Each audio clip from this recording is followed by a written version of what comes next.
The Heinemann Podcast is a production of Heinemann Publishing. Heinemann is a provider of resources written by real teachers for real classrooms. Heinemann values teachers as decision makers and students as curious learners. Discover the path to lifelong professional learning at Heinemann.com. Heinemann is dedicated to teachers. I'm Brett from Heinemann. Today on the Heinemann Podcast, we're making sense of comprehension. In Understanding Text and Readers, New York Times best-selling author Jennifer Serravallo narrows the distance between assessment and instruction. Jen simplifies text complexity and clarifies comprehension instruction. She starts by untangling the many threads of comprehension: levels, engagement, stamina, the relevance of text, and more. Our conversation begins with Jen's journey through moving beyond levels. I always, as a classroom teacher, taught in a reading workshop where I devoted a large chunk of time. Right, in third grade, it was like 45 minutes of independent reading with conferring and small group instruction. In the younger grades, it was a little bit less, but a good chunk of time to letting kids read self-selected books, ideally books that were appropriate for them, books that they could read with comprehension, accuracy, and fluency. And the teacher's job was to confer. And I just found that it's very hard to have a good conference if you don't know something about what the kid has in their hands. You don't, though, need to know the book, or you don't need to have read the book. You need to know some things about children's literature. So levels are sort of a shortcut to get some sense of what's this book going to have in it, even if I haven't read it myself.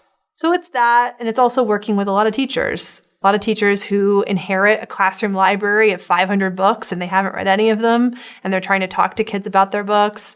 It's me working in a classroom with a kid I've never met, reading a book I've never read, and figuring out what they need pretty quickly, and teachers saying, "How did you do that?" And me thinking, "How did I do that?" What I did was I read a lot of children's books. I studied Fountas and Pinnell. I learned about text levels, and I used that, as sort of a crutch to help me through when I haven't read the specific book that the child's reading. And I've also seen that there is a lot of power in making sure that we're picking the right strategies to teach kids when we do know levels. So in the Reading Strategies book, I have, the marginal note with the level range that each strategy is recommended for. The reason I know that is because I've studied text levels, and I want to share that information with teachers too so that they know it. So it's not a secret why strategy 4.16 works with levels L through M. I don't know, that's probably not right, but we get what I mean.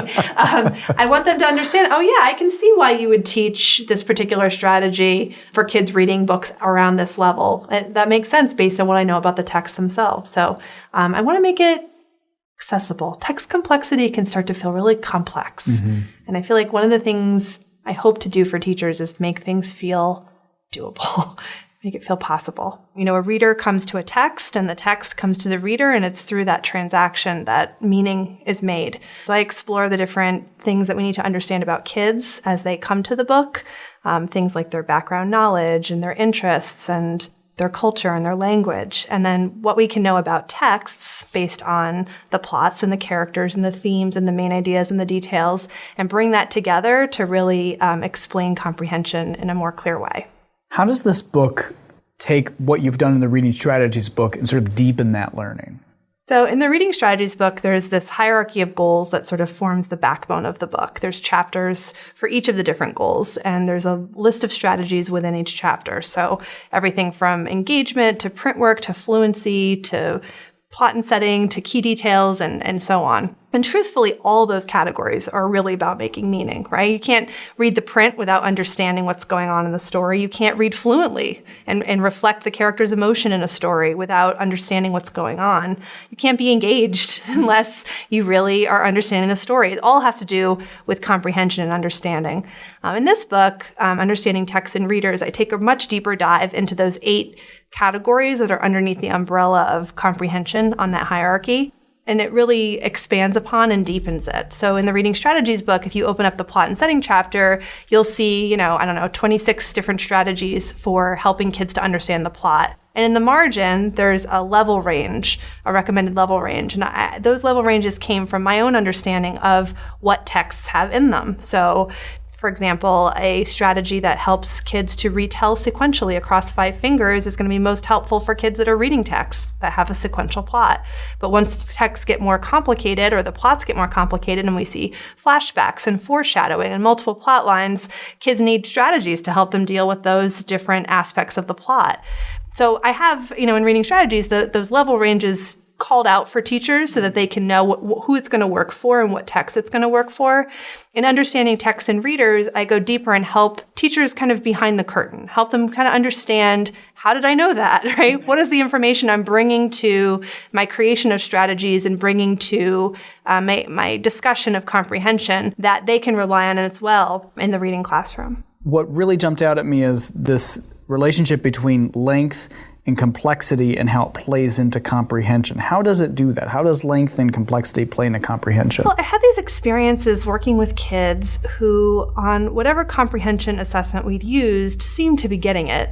And then when they were sitting with their independent reading text that they'd selected themselves, that was a whole work of fiction or a whole work of nonfiction, I felt like their comprehension was not all there. And so one of the things I started to realize was that the task of reading a short passage, whether it's on a standardized test where you read a short passage and answer multiple choice questions, or on a running record assessment like the DRA or the benchmark assessment, we've got this short passage, or in the case of the DRA, a book that's a short form book written for the purpose of that assessment where kids read it out loud and then they have a few comprehension questions. That gives one snapshot of a student's understanding. But when they get to a full-length work, whether it's a novel or it's a nonfiction text that has multiple chapters in it, the work of the reader is different. In fiction, you have to synthesize information about a character across a whole story. Sometimes you get introduced to one character early on in the text, so you don't meet them until several chapters later, and you have to remember what the author introduced about that character and bring it back out when you get to later on in the story. You've got, as I said already, multiple plot lines. You've got themes and messages and lessons that are woven throughout the whole entire text. These are things that just can't be assessed in a short text. Likewise, in nonfiction, a lot of times when you get into more complicated nonfiction that kids are reading it throughout elementary school, you've got multiple chapters. Each chapter has its own main idea with a set of key details. You've got lots of vocabulary and key terms that all relate to each other. You've got busy pages with multiple text features that readers need to all put together. How they're doing that just can't be assessed in a short text. And so I think we need to look at kids' comprehension along different kinds of texts and along different kinds of tasks. And the way that they're handling short texts and long texts for a certain reader, it may be very different. And we need to have that whole picture of the reader to really support their comprehension. You talk about variables that teachers need to consider when matching kids to books and when supporting comprehension. Can you explain more about that?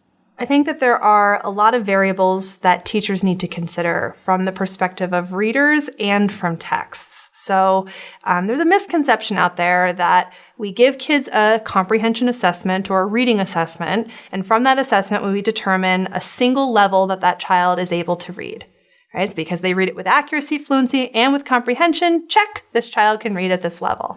But the truth is, it's much more complicated than that. There's a lot of variables that come into play. So variables from the text perspective, like what topic the text deals with, and then from the reader's perspective, what kind of background knowledge they bring to the text.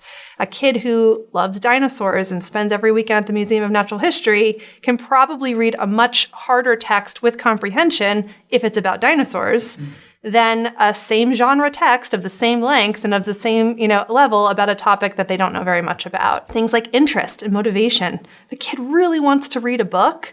We probably can all think of our childhoods where we read a book that was way harder than what we typically read, but because we were motivated to read it, because we were interested, because it had, peer capital, right? Our friends were reading it and we wanted to talk to them about it. We were able to persevere through that book. We adjusted our reading rate. We talked with others. We found a way to read a book that was otherwise too hard. Cultural relevancy of the text, right? This is very well established as well. The more relevant a text is to the reader, the more they're going to be able to understand it, and probably also the more they're going to be engaged with it. There's so many variables, right? And so I think we need to make sure that when we're looking at making reader text matches and helping kids to find books, that we're not just pigeonholing them to just one kind of book or to just one level of text, but that we understand the variety of different variables that kids bring to the book and that the books have within them as well.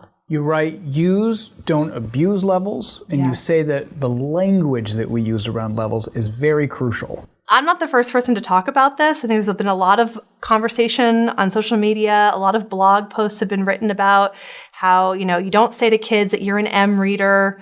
Be very careful not to use labels and levels when referring to children. I totally agree with that. So I suggest in the book some simple shifts that can make a really big difference. So instead of saying to a child, you can't read that book, it's not your level, instead saying something like, that book's going to be a little harder than the books that you tend to choose. So let's figure out a way that you can find some ways to support yourself as you read. Are you going to read it with a friend? Or are you going to read it with me? I never say to a kid, you can't read that book. That's too easy. It's below your level.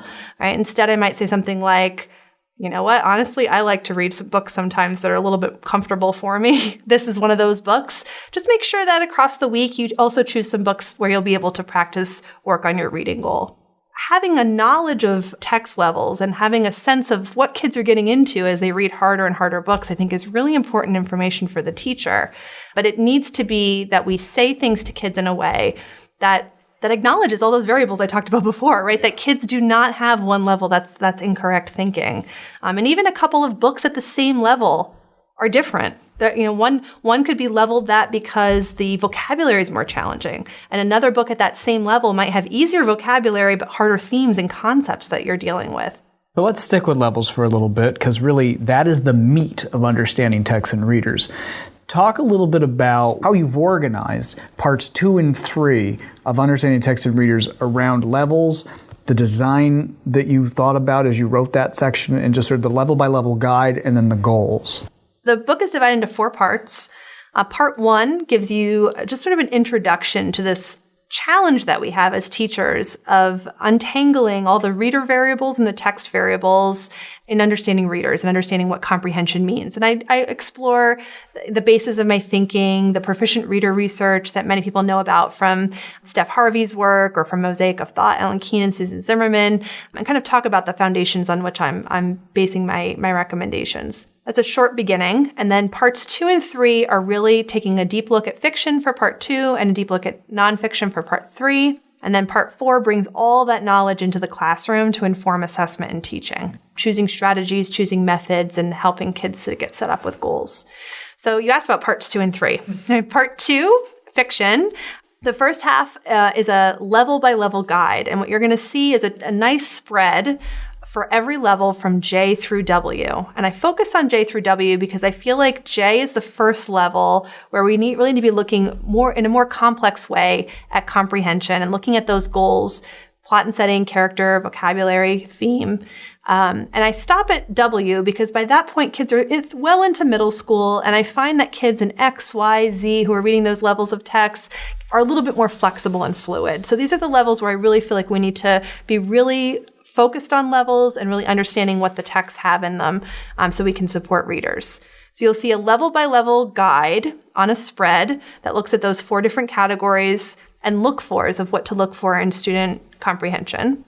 And then you'll see a skill by skill spread. So I'll take plot and setting retelling, and you'll look across a 2-page spread at how the responses for retelling grow. And then you'll look at a 2-page spread for understanding cause and effect and how the responses grow throughout harder and harder books and so on. Same thing for nonfiction, level by levels, and then skill by skill spreads. A national trend has been to get more books into every classroom, which is so important. My classroom libraries for many years now have been very popular. Recommendations for getting more and more text into the classroom, making independent reading a bigger part of the literacy block, things I can really appreciate and get behind. And I've just met a lot of teachers in my travels who say to me, I haven't read my whole classroom library. I don't know the books the kids are reading.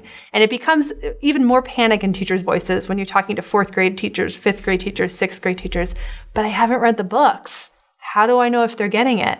And so I just really want to give teachers something to hang their hat on, to say it's okay that you haven't read Freak the Mighty, although I hope you do because it's a really good book. It's okay you haven't read that book, but here are some things about level W texts that are pretty tried and true. so that when you sit down with a child reading Frick the Mighty, you know, you can kind of work your way through the conference. You know what kind of questions to ask. You know what things to expect of their response. You know what a good retelling sounds like. You know what a good character response sounds like, because you've got some sense of the level. So that's what I'm hoping people find it like very practical and something that they can have and reference as they're working with kids. Why is it so important for teachers to be in regular conversations with children about their reading? Kids are always changing. You've got a kid who suddenly develops a new interest and is all in on a topic. And if you're not talking to them, you're going to miss it. Kids read, a series, and that series can set them up to read other books that are in a similar genre or something by that same author. It's all so fluid. And that's why I think that conferring is really the heart of everything, that if you're not meeting with kids regularly to talk to them, see how they make sense of one book versus another book, how they're handling this genre versus that genre, even what their attitude is like toward reading. You can get, I even as a reader, as an adult myself, I get into reading funks. I have periods of time where I just can't find a good book, and time when I can't get enough reading time in and I'm constantly got my nose in a book. And so things change like that, week to week. And so regular conversations with kids helps you understand what they bring to the book, helps you look carefully at the books that they're choosing, and helps you think about how they're evolving as they comprehend those books. My thanks to Jen Serravallo for her time today. You can learn much more about understanding text and readers by visiting the new Jen Serravallo section of our website, Heinemann.com/Jennifer Serravallo or Heinemann.com/Serravallo. Be sure to also listen to Jen's other podcast on understanding text and readers, where she gives us a read aloud of the introduction chapter. Also, be sure to join the Reading and Writing Strategies group. You can search for that on Facebook, or you can check out a link to that on Heinemann.com/Serravallo. You can also follow Jennifer on Twitter @JSerravallo. Thanks for listening.